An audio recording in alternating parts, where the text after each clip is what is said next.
annual personnel posture hearing that establishes a foundational record for the committee of the department's full range of activities concerning matters affecting service members, their families, retirees, and the department's civilian workforce. And it provides the department the opportunity to discuss their personnel policy priorities. To our witnesses, welcome. Thank you for appearing. And we will have two panels today. The first panel consists of officials from the Office of the Secretary of Defense who cover the full range of military and civilian personnel programs. The Honorable Gil Cisneros, Undersecretary of Defense for Personnel and Readiness. Ms. V. Penrod, Acting Assistant Secretary of Defense for Manpower and Reserve Affairs. Dr. David J. Smith, Acting Principal Deputy Assistant Secretary of Defense for Health Affairs, and Ms. Elizabeth B. Foster, Executive Director of Force Resiliency, Executive Director, Office of Force Resiliency. Same thing. The second panel will include the Senior Personnel Chiefs of Military Services, Lieutenant General Gary M. Brito, Deputy Chief of Staff, G1, Vice Admiral John B. Noel, Jr., Deputy Chief of Naval Operations, N1, and Chief of Naval Personnel, Lieutenant General David A. Ottinyan, Deputy Commandant of the Marine Corps for Manpower Reserve Affairs, Ms. Gwendolyn R. G. Filippi, Assistant Deputy Chief of Staff of the Air Force for Manpower Personnel Services, and Ms. Patricia Mulcahy, Chief Human Capital Officer, United Space Force. Before I continue, I want to recognize Ms. Penrod, who has appeared before the subcommittee on a number of occasions, but for whom this hearing will be her last. She is retiring imminently, I'm told, after more than 5 decades of service to the Department of Defense. This includes 16 years as a senior executive in OSD and 35 years in the Air Force as both an enlisted airman and an officer working on behalf of our service members, their families, and the civilian workforce who supports them. Thank you for your service, Ms. Penrod.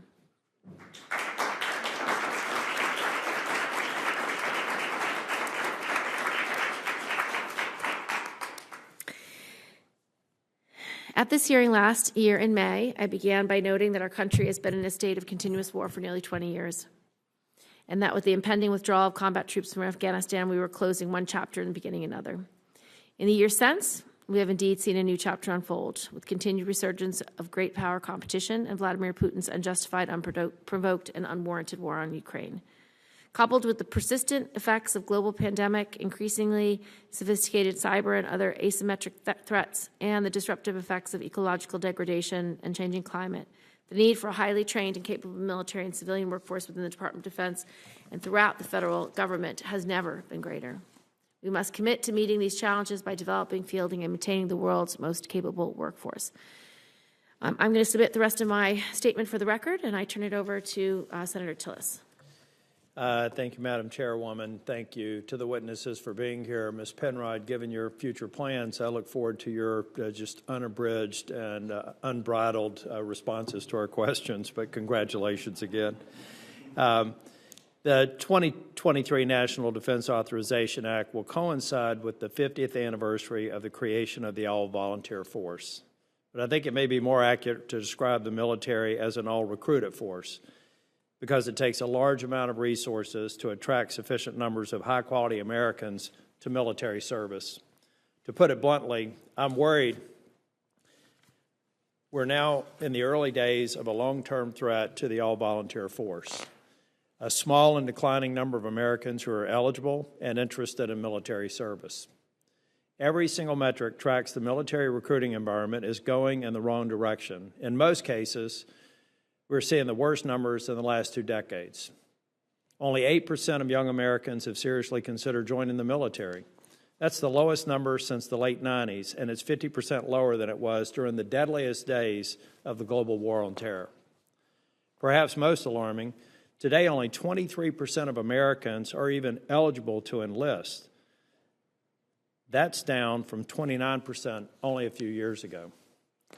We're fighting a war on 2 fronts right now. On the one side, we have a shrinking number of Americans who meet the minimum qualifications for military service. On the other side, those who are qualified have historically low levels of interest in putting on a uniform. This 2-front recruiting war is already affecting our military readiness. The Army plans to shrink by 12,000 soldiers next year, not because they want to. and not because they were told to. The new National Defense Strategy does not call for a smaller Army. The Army is cutting in strength because there are simply not enough recruits to go around. And the other services are experiencing similar struggles at varying levels. Ensuring our military is sufficiently manned is the most important job this subcommittee has. I intend to spend most of today's hearing asking our expert witnesses what you intend to do and how we can help address these growing challenges. Thanks again to the witnesses for appearing before the committee. I look forward to your testimony. And Madam Chair, I do think we're going to have a vote in the middle of this. Are we going to do a tag team so that we can keep things moving? So excuse us if one of us have to leave the room momentarily. Thank you.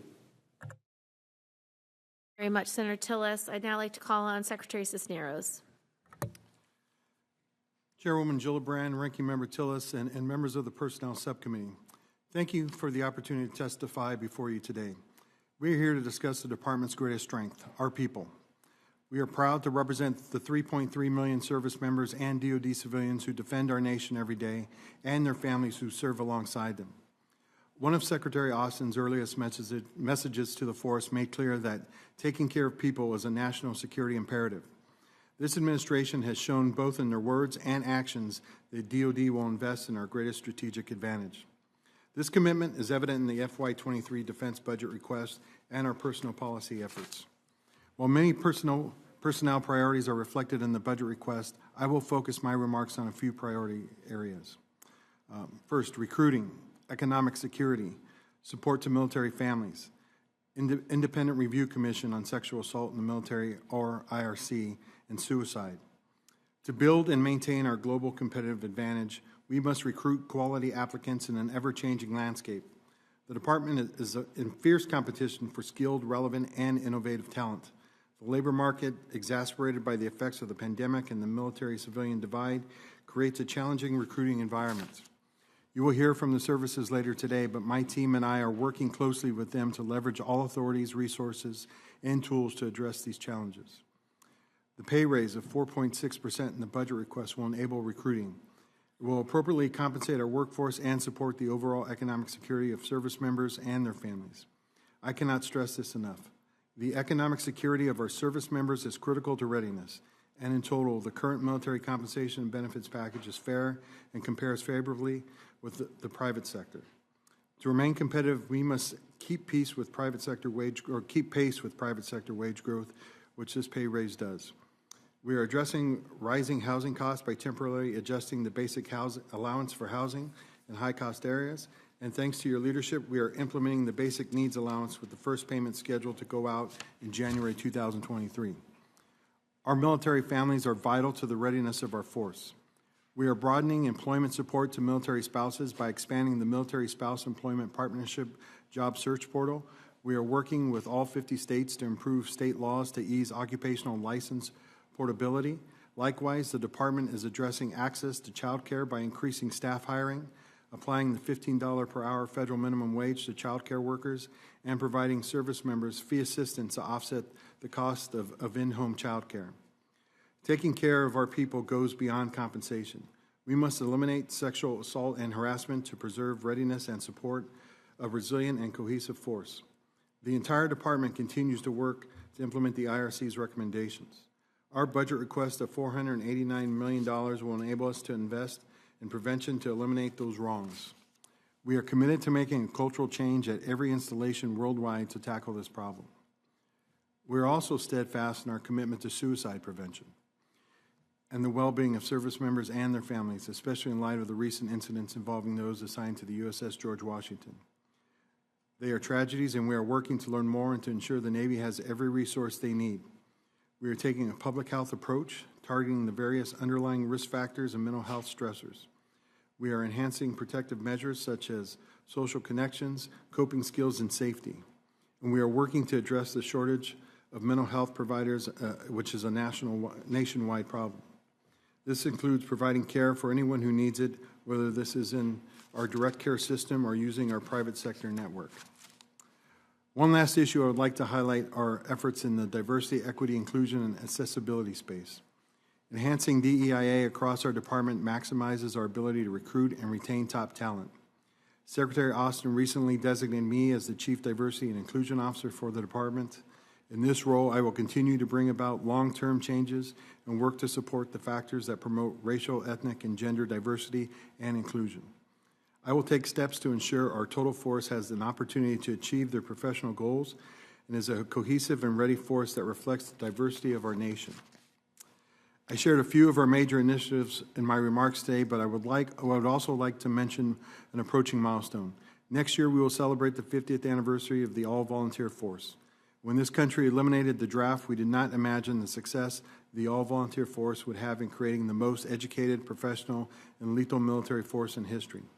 As we look to the next 50 years, it is imperative that we do not take what makes our military unparalleled and unmatched for granted. Our people. Thank you for your continued support of our service members and their families. We look forward to your questions. Thank you very much, Mr. Secretary. Secretary Cisneros, Section 1506 of the 2022 Defense Bill requires you and the DoD Chief Information Officer to assess the feasibility and advisability of creating a National Cyber Academy to train future civilians and military personnel for federal service in cyber information and related fields throughout the federal government. The assessment must be completed by this fall. Do you believe that the National Cyber Academy would help us obtain for civilian or military service the cyber talent we need to meet national defense objectives over the next 2 decades? And while creating a National Cyber Academy is a long-term enterprise, in the near term, what do you think of creating an ROTC-like scholarship to service program for civilian students throughout the nation, partnering with appropriate colleges and universities in exchange for a civilian service commitment? Thank you for that question, Senator. Cyber is one of the areas that I know all the services, both on the civilian and the uniform side, are in, as I mentioned in my remarks, in a competing for talent, with the private sector. We need more of these individuals. We are trying to recruit the best and the brightest. I've spoken with the Chief Information Officer. They actually have lead on this report. We are there to support them. But we think anything that we can do that'll bring more people into government service, hopefully within the Department of Defense as well. We are looking at all opportunities and anything that we can do that would kind of help improve that and make it better. Thank you. Ms. Foster, the Department of Military Services continue to implement the recommendations of the President's Independent Review Commission on Sexual Assault in the Military, particularly those that address prevention, victim care, and command culture and climate. Most of these recommendations do not require legislation. Nevertheless, we expect the Department to implement these recommendations as quickly as possible, including within the reserve components. Please provide us with an update on the Department's implementation and the timeline for expected completion. And do you expect to implement every one of the IRC's recommendations? And if not, which are still under review? Senator, thank you so much for that question. As you know, implementing all 82 IRC recommendations is a priority of Secretary Austin's and all senior leadership at the Department of Defense. In the interest of time, I'd like to provide a few highlights on the prevention work that we're doing and the response workforce. So on the prevention workforce, as you know, one of the key recommendations of the IRC was to stand up a dedicated and specialized violence prevention workforce that would look at addressing not only sexual assault and harassment, but also suicide, domestic violence, child abuse. And so one of the things that we've done is established the prevention workforce model, which is essentially the infrastructure that will support this new workforce, which we're building from the ground up.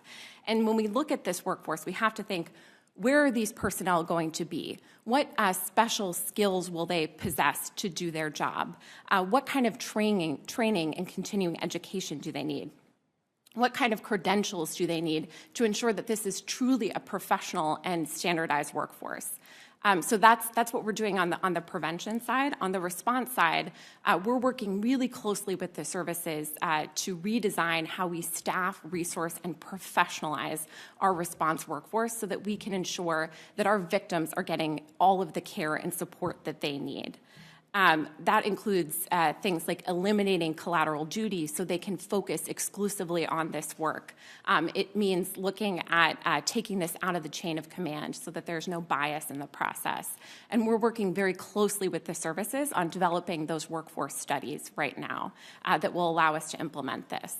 And I'm happy to provide you additional information about other recommendations or your staff at another time. Thank you very much.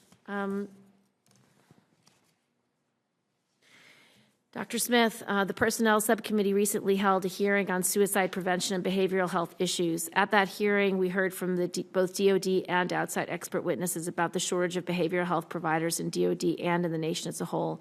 We continue to see increasing suicide rates in the services, and we hear from constituents about problems accessing behavioral health care, both for service members and their families. This has become particularly acute during the pandemic. Dr. Smith, what can be done to increase access to behavioral health care?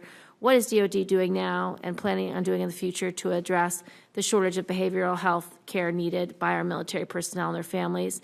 We also continue to hear that some do not avail themselves of behavioral health services because of the stigma attached seeking that type of health care. What is being done and what can be more can be done to reduce stigma of seeking behavioral health? Thank you, Senator Gillibrand, for that question.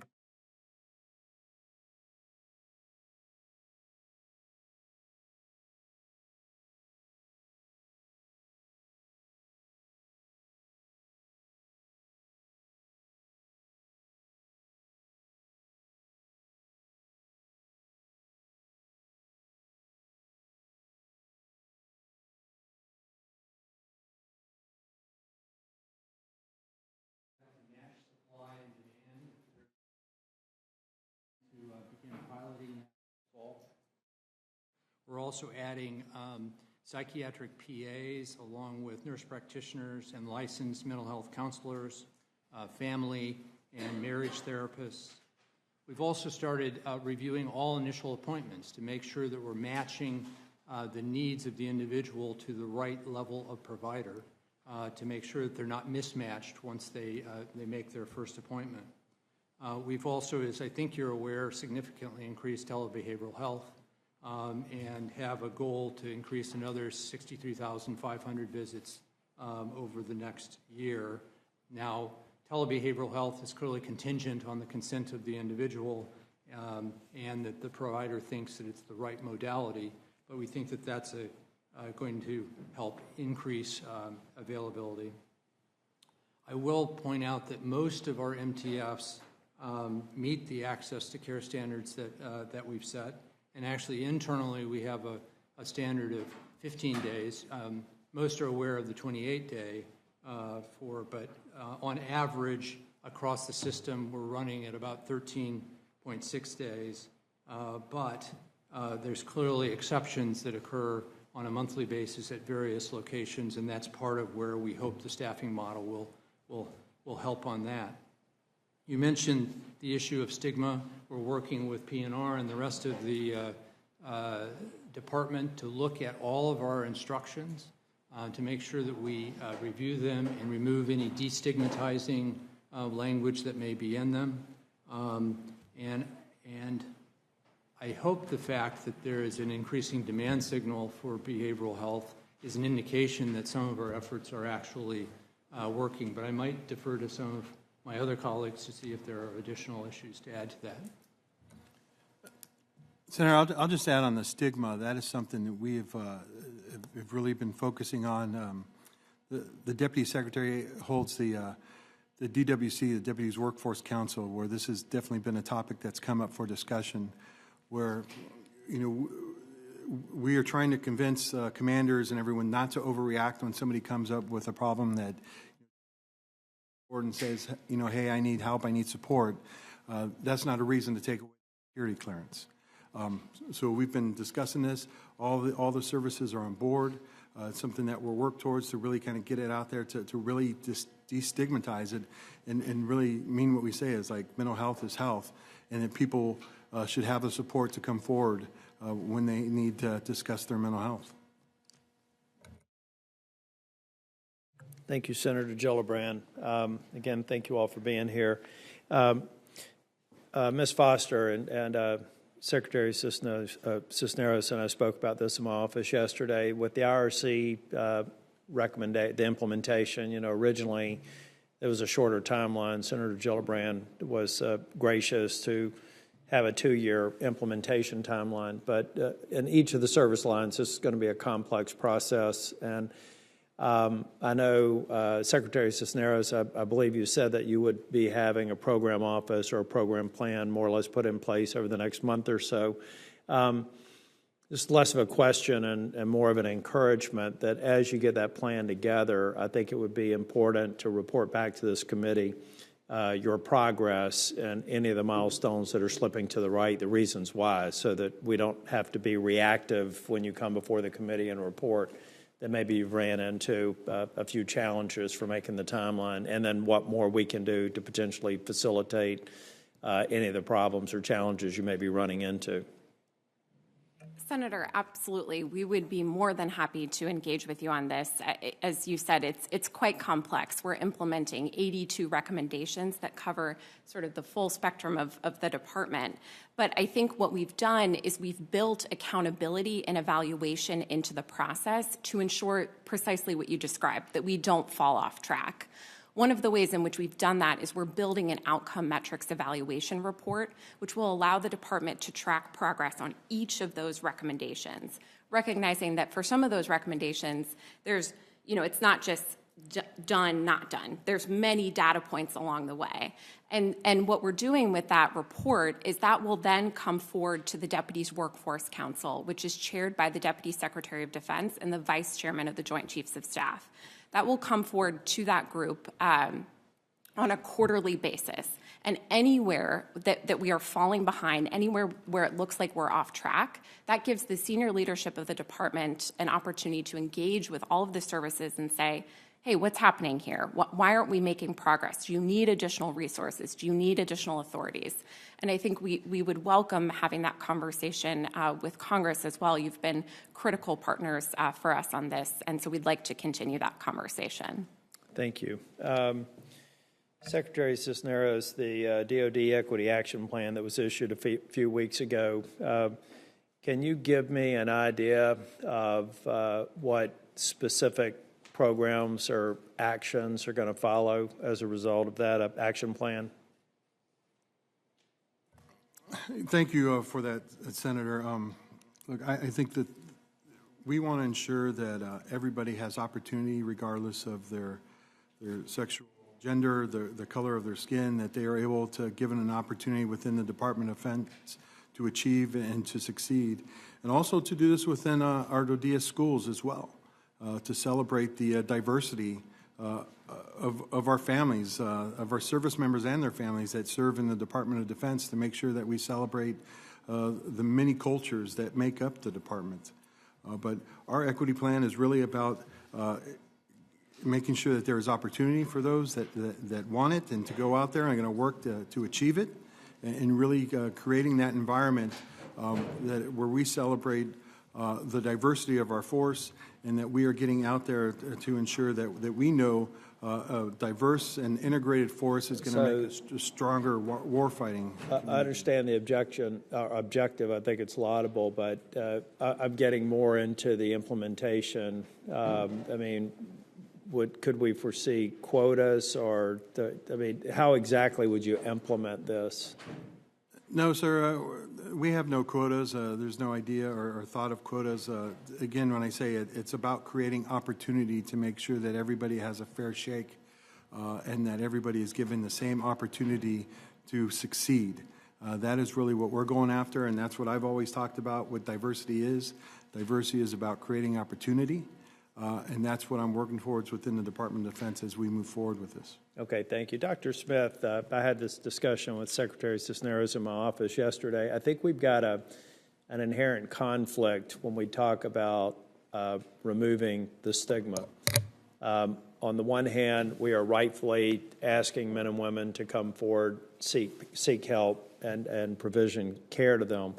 On the other hand, and you've heard me state my concerns with some of the inflows of potential recruits, you have a potential recruit come in who may have at some point in time prior to seeking a career in the armed services have behavioral health challenges, maybe anxiety, or been administered drugs. It's my understanding right now that's a disqualifying event. Is that true? Thank you for the question, Senator. It depends.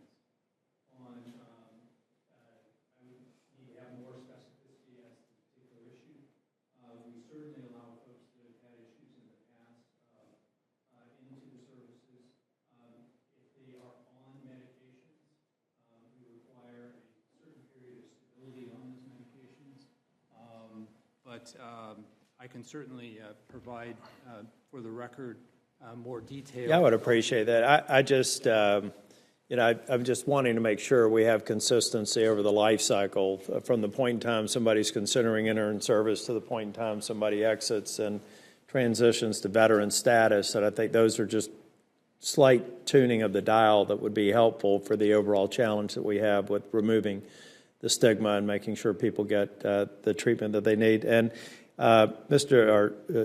Secretary Cisneros, if I get a chance, I wanted to go back to a discussion we had about child care, but we have two members here. I may have an opportunity in another round. Senator Warren. Thank you very much. So we're here to discuss the Pentagon's budget request for personnel costs. In other words, the part of the budget that pays for the people who make our military run. And some of those people are federal employees, but some of those people are contractors. Now, studies have shown that outsourcing can result in the Pentagon paying double or even triple what we'd pay for federal employees to do the same job. The Defense Business Board recommended cutting those contracts to help the department save $125 billion. Now, contractors are always going to be part of our defense workforce, but making good decisions about when to outsource requires good data. Secretary Cisneros, your office is required by federal law to help track data on the cost of contractors used by the Pentagon. So let me just start with the basics. How many contractors work for the Department of Defense?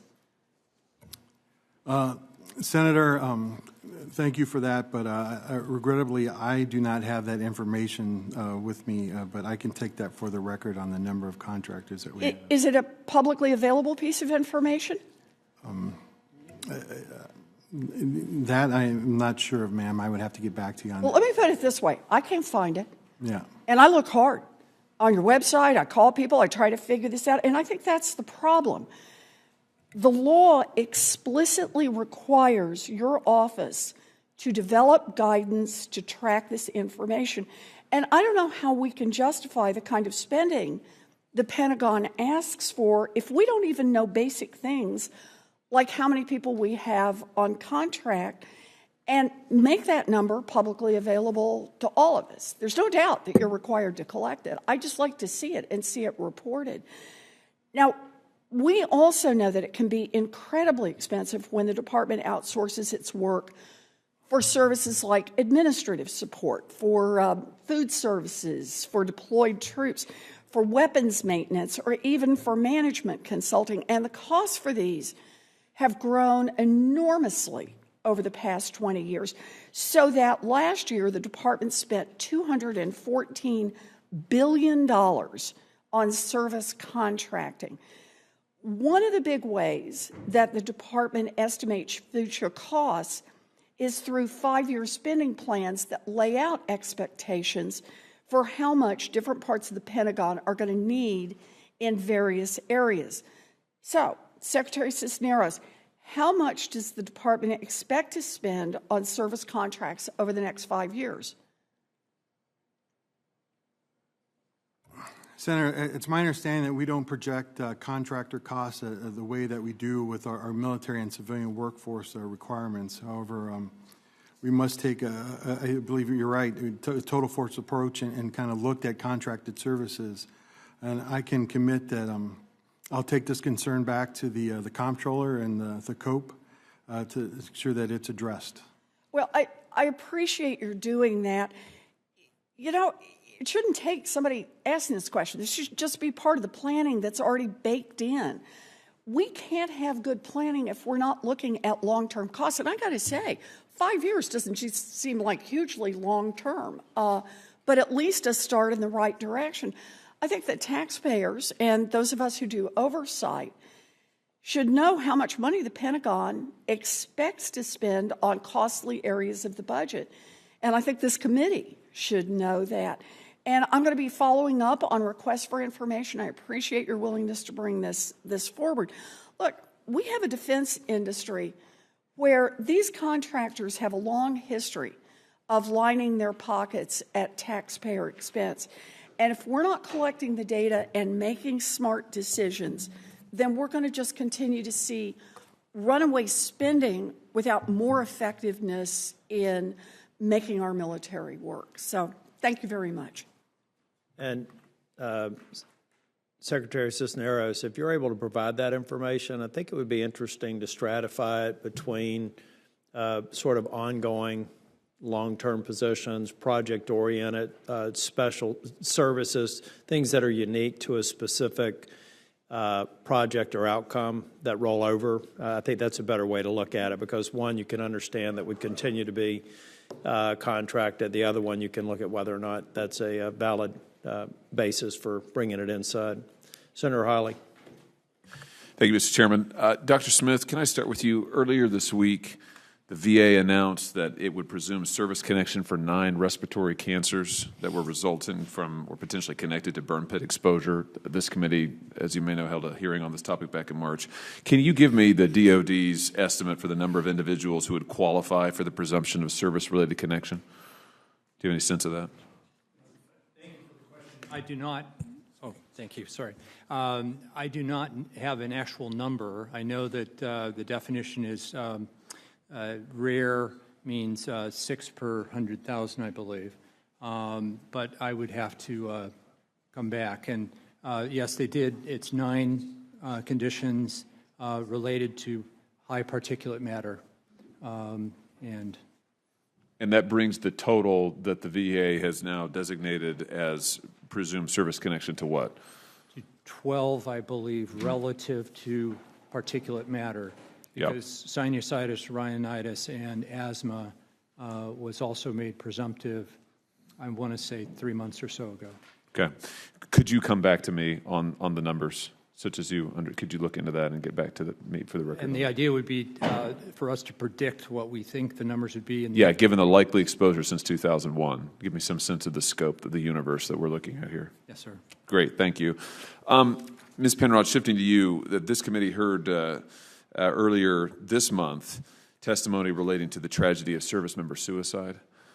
I know the department's been attentive to this, but the GAO has reported a statistically significant increase, I'm sure you know, in active component suicide from 2015 to 2020, and that's true across all of the services. Let me just ask for your view about why this issue persists despite DoD's attempts to address it. Senator, I am going to defer to Ms. Foster. That's fine. Go ahead. Her portfolio. Sure, go ahead, Ms. Foster. Senator, thank you so much for the question. And let me just say first off that these are tragedies that have absolutely no place in our force, and we need to continue our concerted efforts to get after this. I think the reason that this issue continues to persist is suicide is the result of a number of different complex factors, so psychological, environmental, social, behavioral.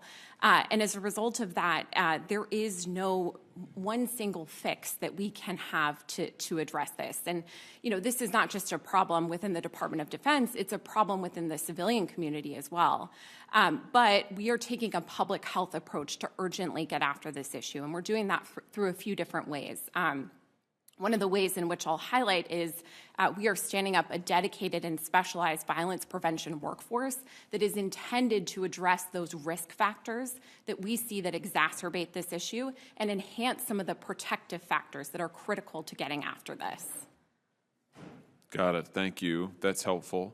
What do you think, in your view, the weak points are in the department's current efforts to address this issue?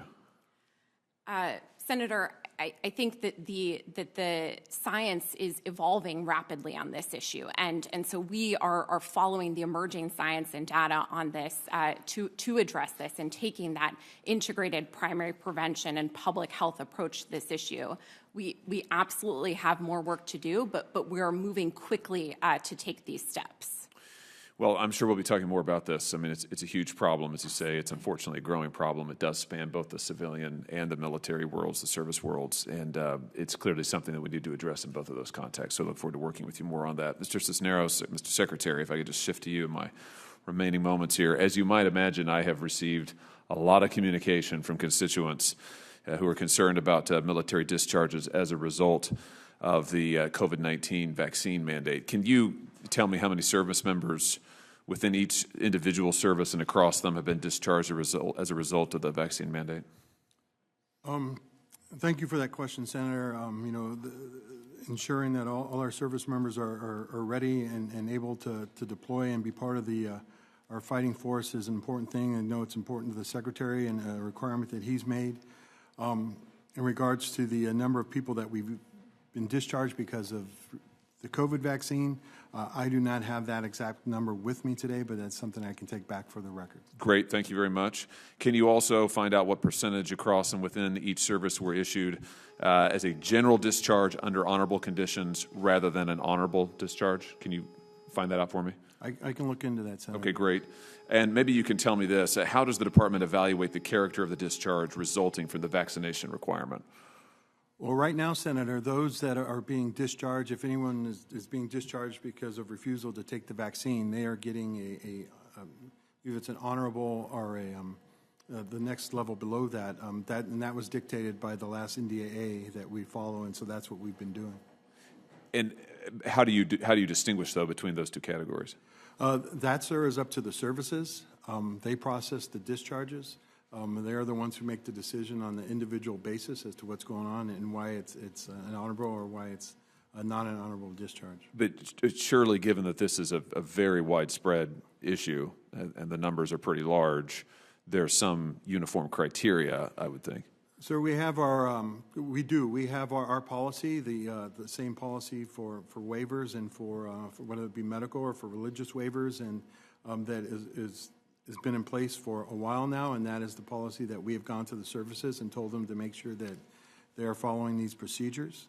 With that, I think Ms. Penrod could kind of give you a little bit more detail on that. Sir, as with any discharge, a service will look at the conditions around that discharge, so it's not always straightforward. It could be other circumstances with an individual case, and that's why it would be the services who would have to answer that, why they would have a certain number of honorable versus general discharges. But am I right in thinking that when it comes to this issue, I mean, this distinction between an honorable discharge or the general discharge under honorable conditions, as it relates to COVID-19, there's some set of uniform criteria that are governing these decisions, right? I understand that you have to make a case-by-case evaluation, but there are a lot of these cases that are presenting the same basic sets of facts. Yes, but the services are looking at each case individually, so that's what they do. They review these cases, and they look at all the circumstances of the cases. That is not something we would be able to do at our level. Well, I understand that. I'm just trying to get the information. So I understand. Listen, I'm a lawyer. I mean, courts assess cases on a case-by-case basis. That's what litigation means. But you do it according to a standard rule. You don't just make it up as you go along. I want to know what the rule is, what the criteria. Does that make sense? Yes, sir. And we do. We do have procedures in place that have been there that govern the waivers, and then as far as discharges go, there are procedures in place and instructions that guide that, and that's kind of what the services are following. Can you get me that information? Sir, if I may, sir, so it's really a two-step process. If it's a religious accommodation, for example, it's up to the department to determine whether or not that's a sincerely held belief. In most cases, that is being passed. The individuals, I have a religious reason for not having the vaccine, that's clearly passed. The next step is, what is the impact to the health and welfare of the service? Is there a safety issue? So that's the next standard that they look at. For the services, that's the standard that causes the concern for the safety and welfare of the service. And so those are the standards. Those are clear in policy. The procedures themselves are different by service, and that's what we're reviewing currently. Got it. Thank you. Yeah, thank you. I don't have any other questions. This panel, mine's already been asked and answered. But I will say this: my office, I've got 5 military bases in my state. My office has been overwhelmed with phone calls and letters. And some of these letters that I read are, break your heart about religious and health-related problems. I would say, as Senator Hawley said, that, we need to get some kind of relief from this. We need to get somebody some answers so we can give our people answers, because it's all up in the air. And, you know, people don't like their questions not answered, especially when it's their livelihood. So I would appreciate the same information you're going, Secretary, for Senator Hawley, and so we can pass that on to our constituents. Thank you very much. Thank you. We could provide that, Senator. Thank you. Both of you have an opportunity for a second round if you have more questions. I'm going to just ask one. Just last week, the Army unveiled an expansive set of new policies aimed to create one of the most consequential sets of quality of life improvements ever for military parents, including expanded leave and making it easier for pregnant soldiers to continue their careers. This new policy includes a 12-month exemption from onerous military requirements such as postpartum body composition, physical fitness testing, postpartum dress uniforms, deferment from training and deployments, among other things. This new policy also authorizes up to 42 days of convalescence leave after pregnancy loss and authorizes parental leave for birth parents in the Army Reserve and Army National Guard.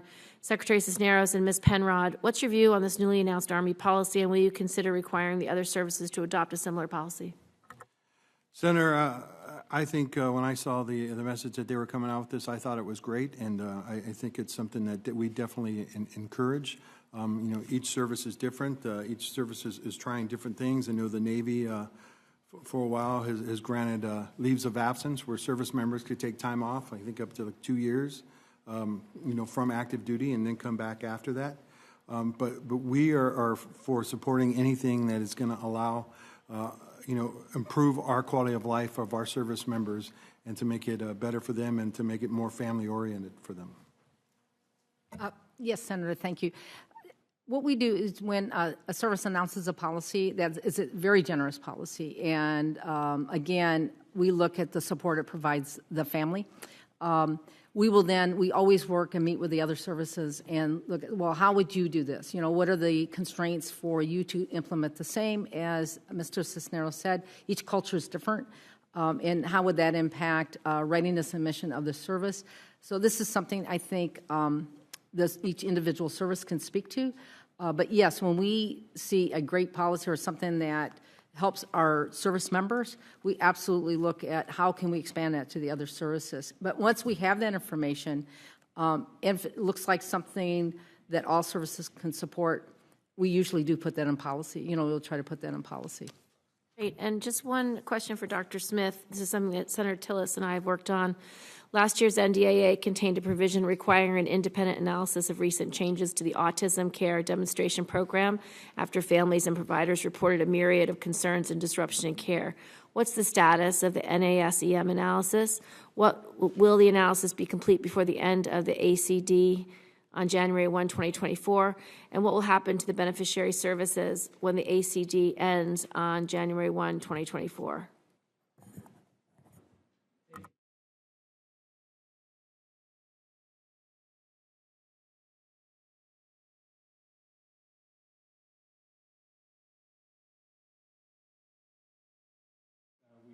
Highly support and think is very reasonable to do. It is supposed to be, we want it to be done clearly before the end of the demonstration, and relative to what will happen at the end of the demonstration, that's still internal discussions and a decision has not been made on that. So I hope that answers your question. Just one more, back to the vaccination issue. Prior to last year's NDAA, and you referenced the change in discharge status and decisions that we legislated, but prior to that enactment, how many service members do you know were dishonorably discharged because they were unwilling to get the COVID-19 vaccination? Senator, I don't have that number in front of me right now. We can get that for the record, too. That may be a better question for the services when the next round as well. You will get it for me, though. I will get it for you. Thank you. Thank you to our panel. Your testimony is extremely helpful. And if you want to supplement it in any way, you have about a week to do so. Thank you so much. And we'll invite the second panel up.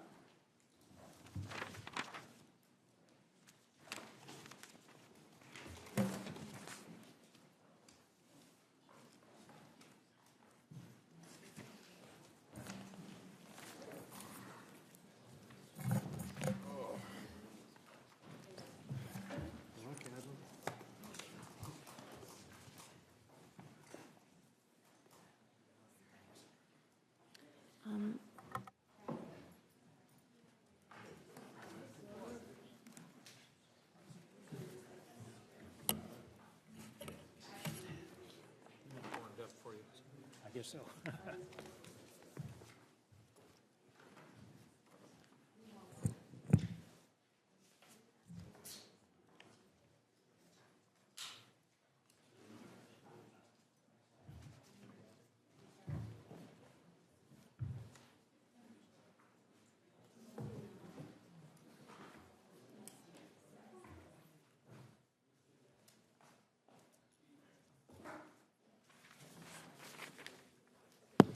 Welcome to our second panel. I'll just invite you in order of your seating. So Lieutenant General Brito, you're first, if you'd like to start us off. Good afternoon, Chairwoman Gillibrand, Ranking Member Tillis, distinguished members of the committee. Thank you for the opportunity to appear before you on behalf of the men and women of the United States Army. I have submitted a statement for the record, and I would like to highlight a few points from it now. The Army's #1 priority is its people, our soldiers and Army civilians, families, and veteran soldiers for life. Nothing is more important for our combat readiness. Our personnel programs and initiatives are focused on promoting a culture of cohesiveness, dignity, and respect, and within a safe environment where every individual can advance as far as their talents and skills and desires will take them. Talent management initiatives, modernization programs, and policy are transforming the Army's personnel systems. Ongoing 21st century talent management initiatives and actions help us attract, acquire, and retain a diverse and talented force from across the nation. Our nearly 280,000 Army civilians are an integral part of the Army team, providing unmatched talent in critical areas. To further support them, we have expanded professional development and educational opportunities, have extended our SHARP services to all Army civilians as well. Personnel readiness also means creating an installation and environment that allows our soldiers and their families to thrive. The Army is committed to quality of life priorities that include quality housing, barracks, child care, youth services, and meaningful employment for our spouses. Resiliency programs and initiatives aimed at harmful behaviors and supported by Congress are critical to help us combat sexual harassment, sexual assault, and factors that contribute to suicide. The Army's SHARP and suicide prevention training curriculums have both been updated. In addition, the Behavioral Health Pulse tool was fielded last year to provide leaders visibility over many facets of behavioral health. Other initiatives, such as fatality review boards, support from our cohesive assessment team, improved leader training, and more, are helping to address the issue of suicide across the total Army. The Army Soldier for Life program continues to support soldiers, veterans, and their families. The retired soldiers are important to the Army family. Soldier for Life is working to ensure that states and territories are aware of inbound transitioning soldiers and their families. The people of the United States Army, these men and women who serve our nation both in and out of uniform, along with their families, are our strength and what makes our Army great. A diverse, talented, strong, healthy, and resilient force is the most important indicator of our overall combat readiness. Putting our people first as a priority and a philosophy will continue to drive everything we do and continue to contribute to the quality of life and combat readiness. Chairwoman Gillibrand, Ranking Member Tillis, and members of the committee, I thank you for your generous and unwavering support to our talented soldiers, civilian professionals, and their families, and I look forward to your questions. Thank you, ma'am. Chairwoman Gillibrand, Ranking Member Tillis, and distinguished subcommittee members, thank you for the opportunity to appear before you today and to talk to you as the Navy's Chief of Naval Personnel on our personnel policy programs and initiatives. It's my distinct pleasure and privilege to represent the sailors who are on watch 24/7 in every corner of the globe, above, on, and below the surface of the seas. The demands of strategic competition now more than ever require that we remain well ahead of our adversaries who are persistently challenging our traditional warfighting dominance. To do this, we must continue to enhance our asymmetric advantage, our people. We must consistently attract, develop, and retain the world's most talented and skilled Navy combat force. While we remain committed to attracting the best talent our nation has to offer, we are beginning to witness an increased competition for talent. As was mentioned in the first panel, last month the unemployment rate dropped to 3.6%, while wages continue to grow, resulting in a very strong labor demand in all markets nationwide. While we are trending to meet our FY22 accession mission at the aggregate level, we will do so by reducing the delayed entry program from historic norms, which will be challenging to sustain.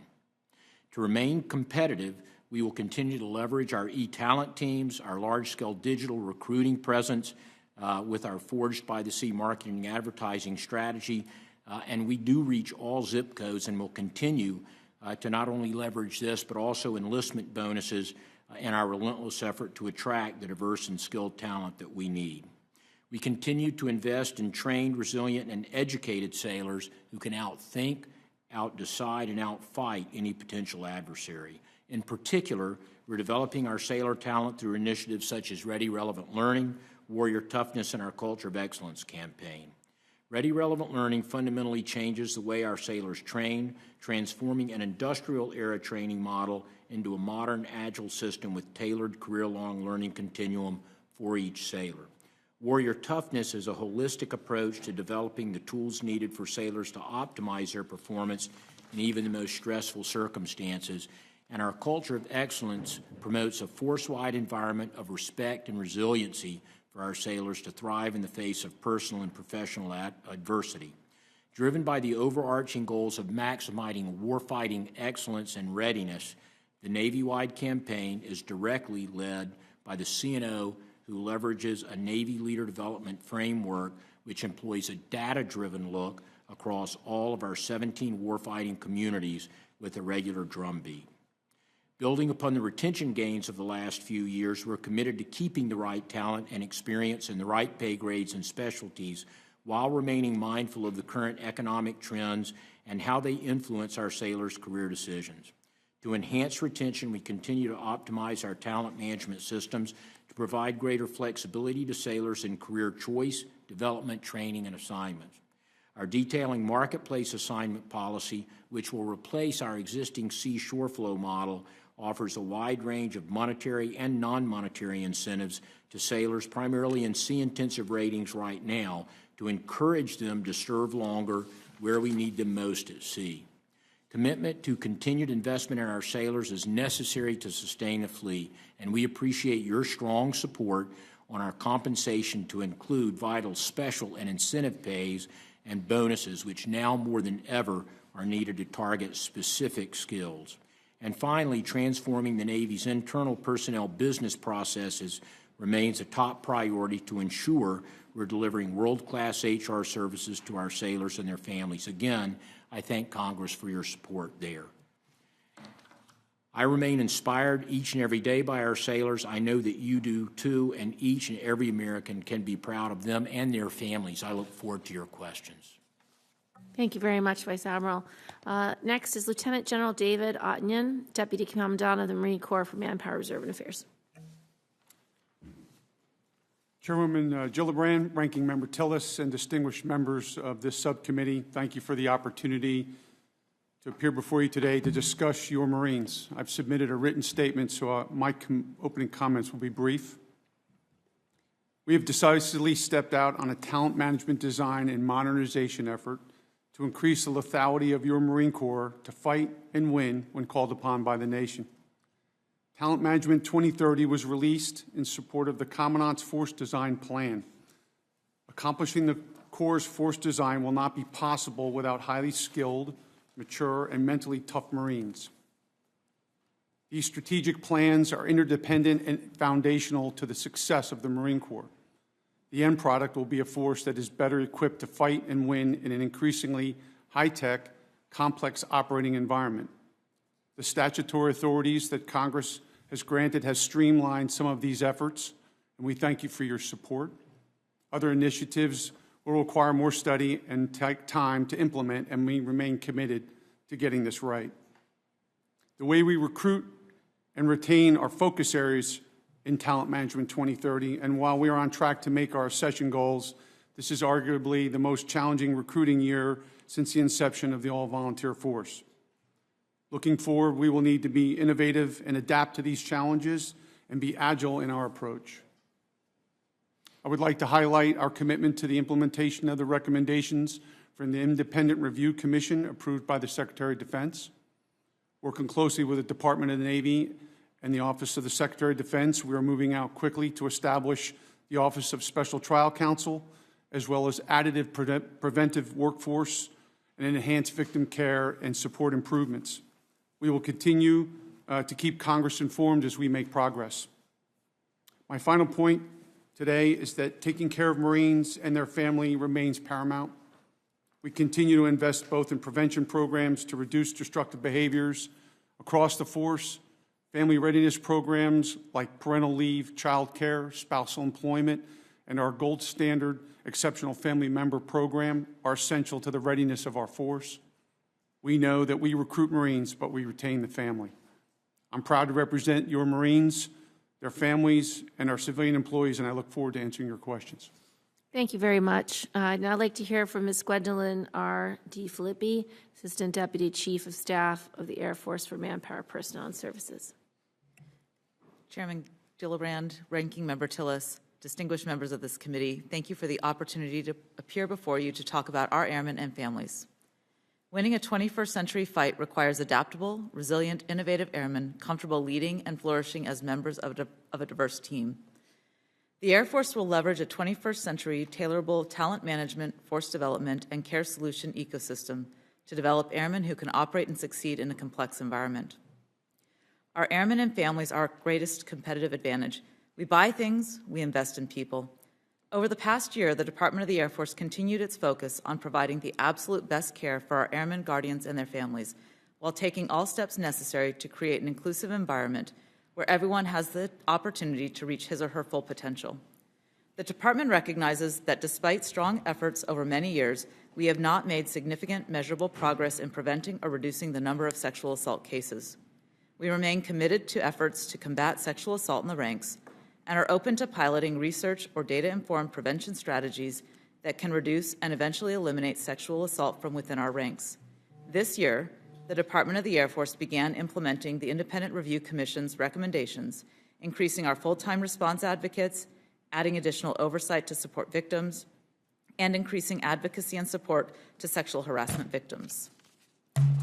In response to the Department of Defense's concerning suicide trends, the Department of the Air Force established prevention priorities for 2022 that align with the White House strategy for reducing military and veteran suicides and nest within the prevention strategies established by the Centers for Disease Control and Prevention. While we recognize risk factors for suicide are highly personal and often a result of interconnected issues, our analysis supports those leading indicators identified by experts in the field to include relationship issues, stigma towards seeking mental health care, and access to lethal means. We have taken targeted measures to address these areas of concern. In order to provide support to airmen who may be hesitant to come forward, the Department of the Air Force launched online family suicide prevention training, and we have trained over 20,000 family members. Additionally, in order to address access to lethal means, we are working towards building a culture where safe storage is commonplace, putting time and distance between an individual in distress and access to lethal methods such as firearms or medications. Recognizing a resilient environment for our families is also important. We strengthened efforts to manage our child care programs more effectively while increasing capacity within the system. Further, the Department continues to assist airmen, guardians, and families with multiple solutions to support financial readiness and opportunities to promote food security across the force. Thank you for the recent Basic Needs Allowance legislation to better support the well-being of those for whom food insecurity may be an issue. The Air Force is balancing manpower readiness and force modernization amid tight fiscal demands. Our military end strength reductions in FY23 are commensurate with proposed force structure and divestitures. In order to execute the planned FY23 manpower reductions and not face involuntary force management actions, the Air Force likely will end FY22 between 1% and 2% below the congressionally mandated end strength. Although the Department continues to experience high retention overall, we are seeing challenges in critical specialty capabilities we need future airmen to have. Therefore, we have focused on deliberate programs to attract and retain military and civilian cyber talent, as well as other STEM areas of expertise. We appreciate the talent management flexibilities you have provided to assist us in these efforts. To enhance our talent pool, our United States Air Force Academy has taken measures to ensure all cadets take courses with focus on cyber. In addition, through the Civilian Premier College Intern Program, we recruit approximately 500 diverse students annually who have met our goal that 75% hold STEM degrees. We understand it is equally important to execute retention programs for these critical skills, so we continue to utilize different career and developmental flexibilities as well as targeted monetary incentives in an effort to retain this talent. The Air Force achieved its FY21 recruiting goals, and we hope to do so again in FY22, but we may miss goal based on increasing competition for talent as well as continued decline in propensity and eligibility of young Americans. In conclusion, success against a pure threat demands we maintain asymmetric advantage in the quality, education, and training of our airmen, and we are investing accordingly. We have made progress, but the Air Force still has work to do before we have an environment that allows all airmen and their families to reach their full potential.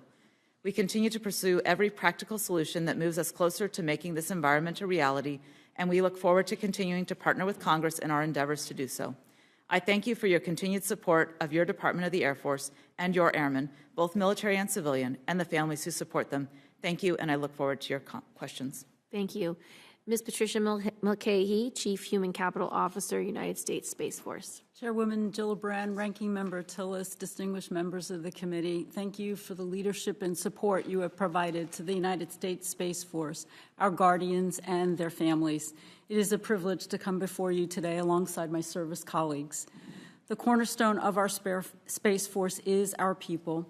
We are purposefully building a service of guardians capable of securing the space domain, integrating deterrence, and enabling the joint warfight today and into the future.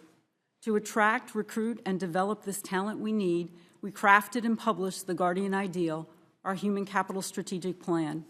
Our approach is grounded in our values of character, above all, connections through unity, commitment to the profession, and the courage to be bold.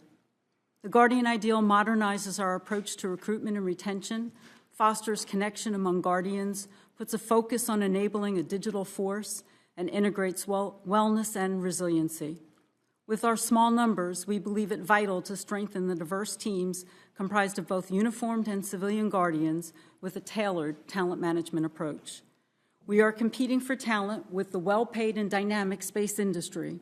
Part of our vision to grow and sustain our active and reserve force is by creating a new space component that provides greater flexibility for our guardians and commanders in the field.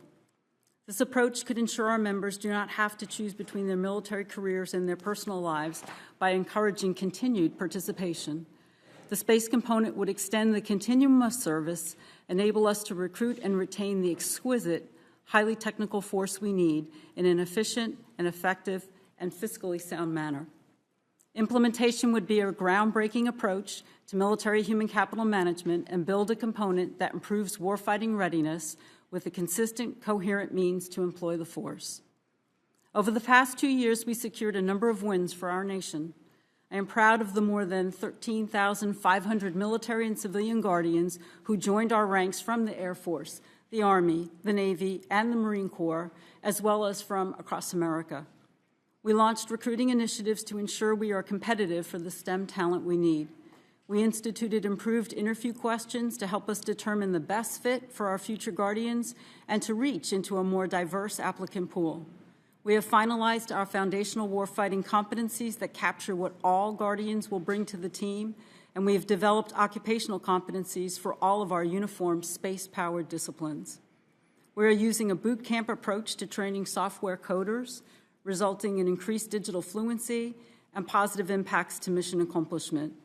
And we are developing a performance appraisal system with a more continuous evaluation approach that captures the inputs of subordinates, peers, and superiors to provide a more comprehensive and timely picture of Guardian performance contributions and alignment to our values.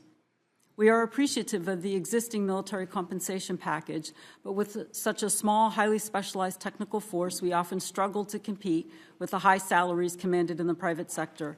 The Space Force needs a compensation package that not only recognizes the service of guardians and their families, but provides the incentives necessary to recruit and retain these highly sought-after professionals. To that end, we are carefully reviewing all current incentive authorities and exploring innovative ways to retain talent, especially of our experienced non-commissioned officers.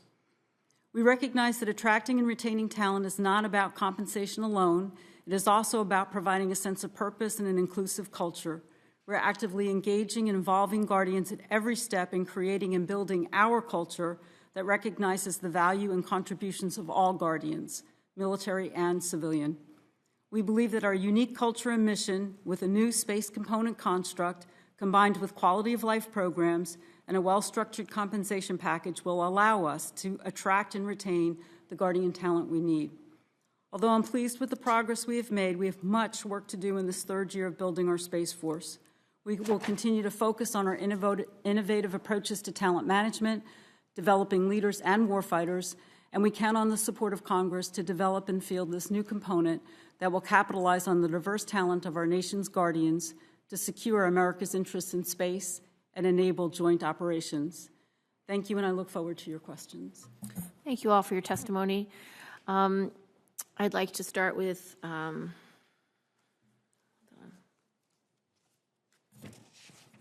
Ms. Mulcahy about the Space Force. Can you tell me what your complement is currently? How many civilian personnel and how many military personnel you have, and what's your goal? Yes, absolutely. Thanks for that question, Madam Chairwoman. Today, we have 7,051 military Guardians, and we have 7,875 civilians. We'll plus up a little bit on the civilians to next year, and by the end of September, we should be at 8,400.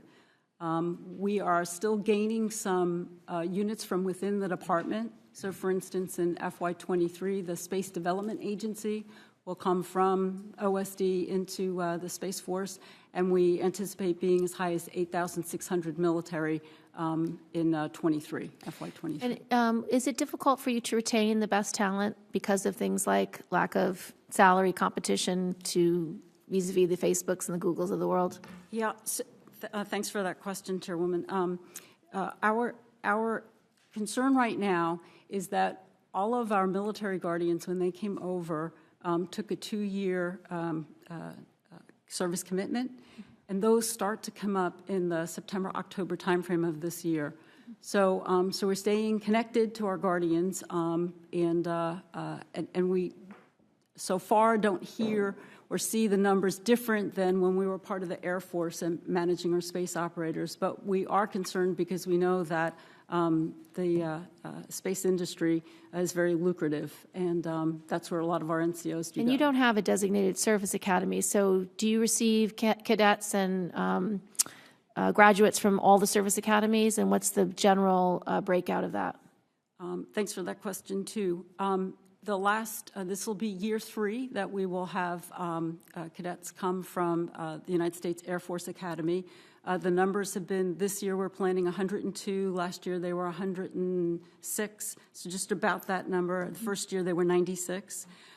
This year will be the first year that we'll have 2 midshipmen come from the Naval Academy, and in working with the Army, it will probably be next year where we'll have our first cadets come from the Army. From West Point? From West Point. Right. I asked this because our first panel we asked about the Cyber Academy. One of the things that Senator Tillis and I and members of the Intel Committee have worked on is the Cyber Academy for the civilian workforce, since obviously recruiting the top cyber digital talent, the best mathematicians in the world, is a tough order.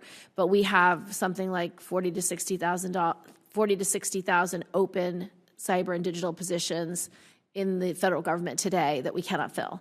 And so looking at our long-term goals, we believe that creating a National Cyber Academy, a 4-year degree for civilian workforce for the federal government would be the appropriate next step to fill spaces within CIA, NSA, NGA, Treasury, Commerce, but also Space Force.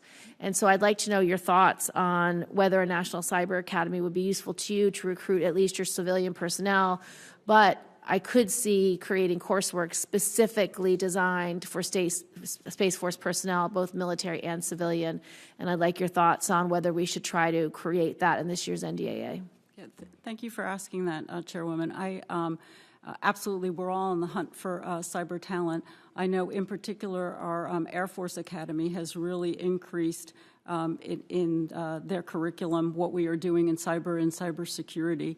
And in our university partnership program, we specifically have looked at universities that not only meet what we're looking for in space research and space talent, but also digital and cybersecurity.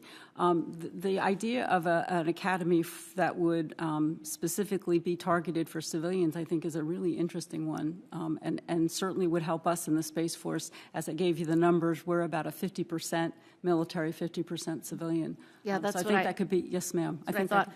The other reason I suggest this is because we are going to use the current partners we have in the in academia that we already partner with through one of the NSA programs, as well as 2 other programs. One's a DoD program and the other one's a National Science Foundation program. These are very small programs where they will use existing relationships with schools like MIT or Stanford to basically have an ROTC style educational relationship. So you can be trained at these private institutions, but in exchange for your tuition, you will serve 5 years. Is that something that would be useful to the Space Force? I think absolutely, Chairwoman. We, with the help of the Air Force, have established 4-year scholarships at some 11 institutions, 2 that you mentioned, in particular MIT and Stanford, and others that, again, will produce the kind of talent that we're looking for in the Space Force. I think that could be very helpful for the civilian side as well.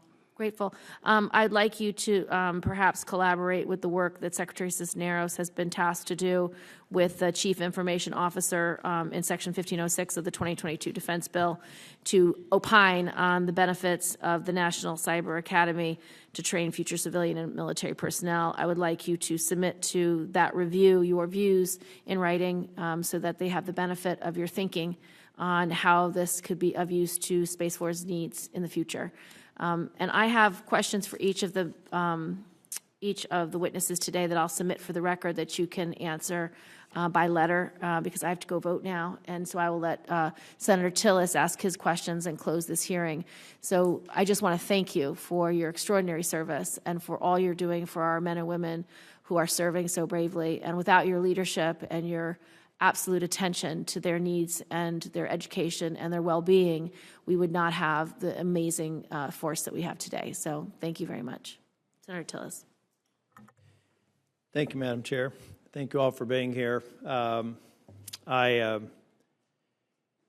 have a general question for all the witnesses, and then I've got a few service line specific questions. I'm curious, Senator Hawley asked this of Secretary Cisneros, and General Odignon, you and I talked about it yesterday. Can you just go down the line and tell me the number of people who have been separated as a result of their refusal to get the vaccine? And if you have the information or even just can occupational codes or series that have been most affected?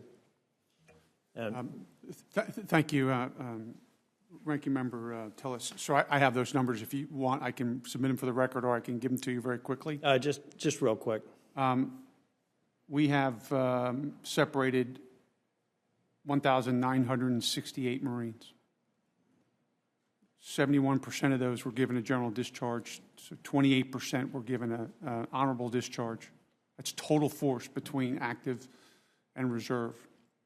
I don't have the exact number by MOS specialty.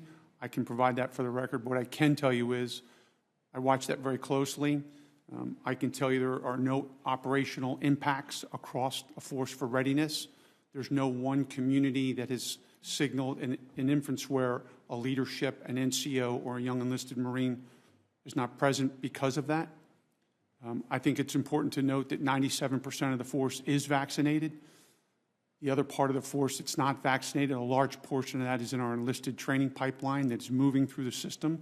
And the administration catches up behind it. So I think it's just important to note that as we go through this process, we would want every Marine to get a vaccination. We think readiness is paramount. The Marine Corps is a 911 force as you charge us in law. And so it's important for us to recognize that health and safety, the government compelling interest here is so very high for readiness and for health and safety of the force. And these numbers, I wish every one of these young Marines would have a vaccination. And as I mentioned to you before, the Commandant has offered an enlistment code for anyone that is discharged, the ability to return to service if for some reason down the road here they recognize that they would want to come back in. There's an opportunity for that Marine to do that. Thank you. General Brito. Thank you, Ranking Member Tillis. We have 345 soldiers that have been discharged to date for refusal to get the mandatory vaccine. Of those 345 soldiers, 9 have received honorable discharges. The remaining 36 have received general under honorable conditions. I would like to know, similar to my Marine counterpart, 98% of our force has been vaccinated. We do continue to look strongly in conjunction with the Religious Freedom Act to ensure that no soldier's rights are being violated. And also, as mentioned in the panel earlier today, look at the safety, health, and welfare of the unit, individual, and the operations that he or she may be supporting as well. Thank you, General. Has the Army also taken the position that the Marines have that if a separated service member has buyer's remorse, wants to come back, that they're welcome back? We will certainly look at them, sir, within the context of the law to allow them to, through the legal process, look at the contents of the discharge. But yes, and I would not like to note that a thorough, deliberate process is conducted with that soldier, both in the staff and counseling, before he or she does make that decision.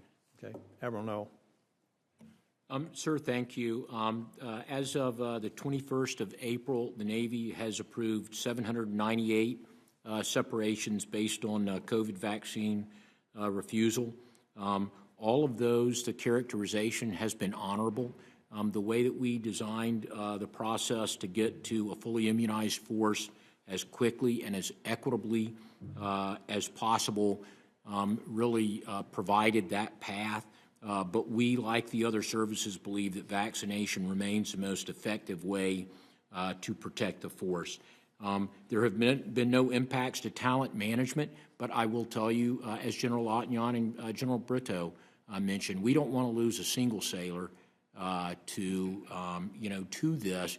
So we continue to beat the drum on vaccinations, and we're pretty proud that about 99% of the active component is vaccinated, sir. Thank you. Ms. DeFilippi. Thank you. Today, 287 airmen have separated from the Air Force.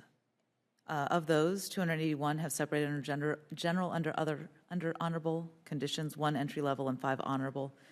Like the other services, we're sitting at about 98% vaccination rate. The remaining service members are going through the process of having their request for accommodation adjudicated. The Air Force remains focused on ensuring that we're deployable at any point in time, and so we too are interested in making sure that those that separate solely for the reason of a vaccine are able to re-enlist if they are able to comply with our vaccination requirements. Thank you. Thank you. Ms. Mulcahy. Yes, thank you for that question, Ranking Member Tillis. We have not separated any Guardians from the Space Force at this time. We too also enjoy a high 98.2% vaccination rate. And we too, if we were to separate someone solely for the reasons of refusing the vaccine, would consider them, if they would take it, to come back into our ranks. And I must also echo that this is absolutely a readiness issue as well as it is just a health and safety issue as well. Thank you. General Brito, does it seem reasonable? It doesn't seem reasonable to me. I don't know, maybe for various reasons reasonable for you, that only 2 soldiers could meet the criteria for religious accommodation out of thousands of requests?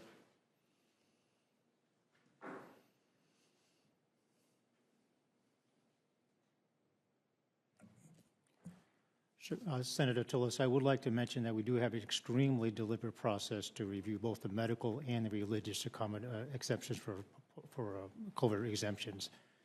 For medical, again, starts at the user level, the field level, and all the way up through the chain of command.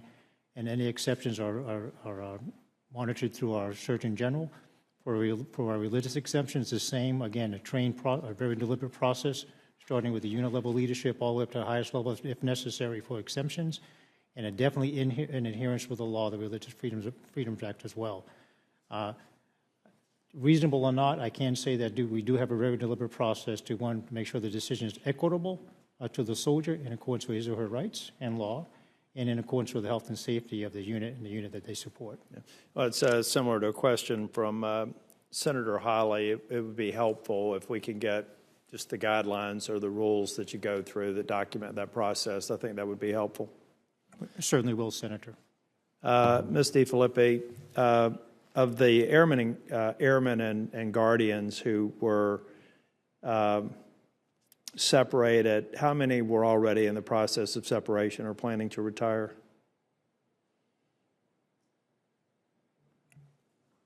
I'll need to take that for the record and come back to you. I was curious just to see how much of that is adjusted for that being a likely outcome for some number. I mean, but to a person, you're saying that the numbers are not one that the reduction in numbers do not affect readiness. The lack of vaccine could have an impact on readiness. Am I hearing that right from all of you? Just head shake. Yes. Thank you.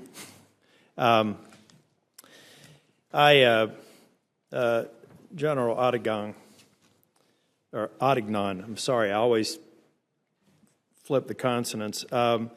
Can you talk a little bit about the talent management 2030? I know that the Force Design 2030 plan has gotten a lot of attention. You and I talked a bit about this on our call yesterday, but could you talk a little bit about it? And I'm also curious whether or not you have the programs and authorities required to execute. Senator Tillis, thank you for that question. As I mentioned in my opening remarks, the Talent Management 2030 was in concert with the overall force design of 2030 that General Berger issued to the force. It's unique in a sense that we recognize that an all-domain, an ability to sense and make sense, an ability to operate forward inside a weapon exclusion zone, have the ability to be a stand-in force, provide capabilities that the Marine Corps would need for the future fight, would have to look a little differently in the way we look and recruit and retain our talent. And that's really where the Commandant kind of moved out. It recognized three big pieces to this: that we knew we were going to have to build and retain the right force. We knew we were going to have to manage it differently. We know that today's talent, today's Marines, we are trying to find ways to create that ability to have the transparency and options available to Marines to manage their career so that their opportunities are present when they need them in order to return on the investment to us later in the enlistment. And then finally, it really was a call to arms that we needed to inform and interface with our Marines, and it would require modernization of our IT systems. So it's a very comprehensive outlay of things that the Commandant has directed. There are two or three things in there, I think, that are evolutionary or revolutionary in a sense that are a different way to approach, that get a lot of attention, I think, in the media. The Commandant has opined that we are going to have to look at how we mature the force. Where does that return on the investment occur? Either is it upfront on enlistment, or can I get more out of a young man or woman because the amount of money and time that goes into the education and the exquisite talents that we think we need. The other one was an opportunity to look at how do we go after, as the chairwoman remarked, about some of the all-domain type of skill sets that we wanted. Could lateral entry, for example, where a Marine has the ability to move within the Marine Corps, or an ability to come in at an opportunity to the service where we recognize the authorities already given to us by Congress that allows us to assign that individual after they've gone through recruit training or officers candidate school, the opportunity to level into a job, let's say into cyber, what have you. This seems to have some momentum. We have internships with local universities. We have 18 students that will participate in cyber units within the Marine Corps, and we have 20 midshipmen from the Naval Academy that will spend their summer with us. So there's some growth in there. All of these things to say, Senators, that this program recognizes the need to raise our bar in order to meet the challenges of what we think is going to be a highly complex environment that we're going to have to fight in. Thank you. DeFilippi, the Air Force undertaken several initiatives to improve the quality of your Exceptional Family Members program. That's something that I've worked with on Senator Gillibrand for several years now in this subcommittee. Can you describe the central assignments of the Air Force, what they're utilizing now? Thank you very much. We're very proud of the work that we've done to take what was a very much a failing program and move it to one that is on the path to being successful and helpful to individuals. What we've done over the past 18 months or so is to take the burden off the members. So whereas they had to do 90% of the work to ensure that their exceptional family members could be cared for, the Air Force, through our central cell, now does most of the work related to ensuring that families are placed in position in assignments that can support their needs. We've done that by using automation to ensure that family members can enter information one time and build on that instead of recreating the file each and every time, and also by co-locating the specialties that are required to make decisions about how appropriate assignments are for families in the same workspace so that they can collaborate with each other to get to the right outcome. We'd be happy to provide additional details if you so desire. Thank you. Thank you. I think that that's an area that's a good practice, and it's something that we'll continue to look at the other service lines to continue to build on that. But I do think it's a best practice that has a lot of potential to be replicated. Ms. Mulcahy, you recruit the service member and then you retain the family. Can you talk a little bit about what the Space Force is doing, particularly for military spouse employment and family support? Yes, thank you so much, Senator Tillis, for that question. Two things that we're doing is when it comes to all of these STEM positions that we have in the Space Force in our civilian complement, we have quite a bit of direct hiring authority. And so what we do is communicate to our spouses that if they have their resumes in USA Job, when these positions come open, because they are direct hire authority and we are in contact with our guardians, we will just push the opportunity to them. This is a new program for us. It's probably just under 60 days now, and we've already had 2 successful use cases with our small force. So we're very excited about this and moving out further on it. On the other end, on more of the career end, with what we have learned over these last 2 years of being in COVID, we think that there is more opportunity to maximize certainly telework, but also remote assignments for folks and use of remote work.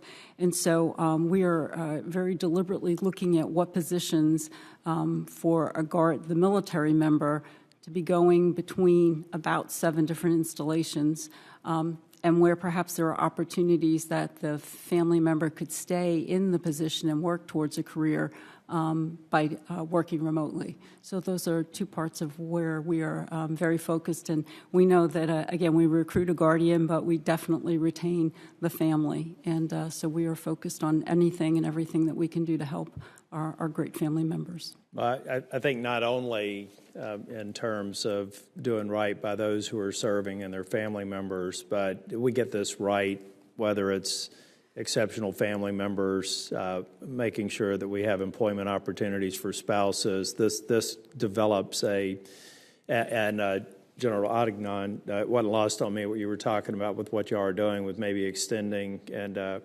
assignments and reducing PCSs. I mean, these are all things that can change what some people would conceive of when they enter the armed services. More friendly, family-friendly, more opportunities for occupations and careers for work members. We're working on some of the are following closely some of the work we're trying to do with state PACs to allow licensure and certifications moving across state lines more efficiently. And all of those things, I think, are useful tools for the issue that I brought up in my opening comments. And we've got headwinds in terms of recruiting. And these are the sorts of things that can help make your jobs a lot easier. when you're the last person in committee and the chair gives you the authority to call the committee, it means you could talk forever. I'm sure the staff are hoping I don't talk anymore, but I really do appreciate you all being here. But this process, committees are good, but I hope, and I think I speak for Senator Gillibrand, as we're moving through the NDA process, as we're looking at more work that we can do, please be sure you're in touch with the committee staff and our offices so that we can do everything we can to make your job easier. Thank you all for being here. The committee's adjourned.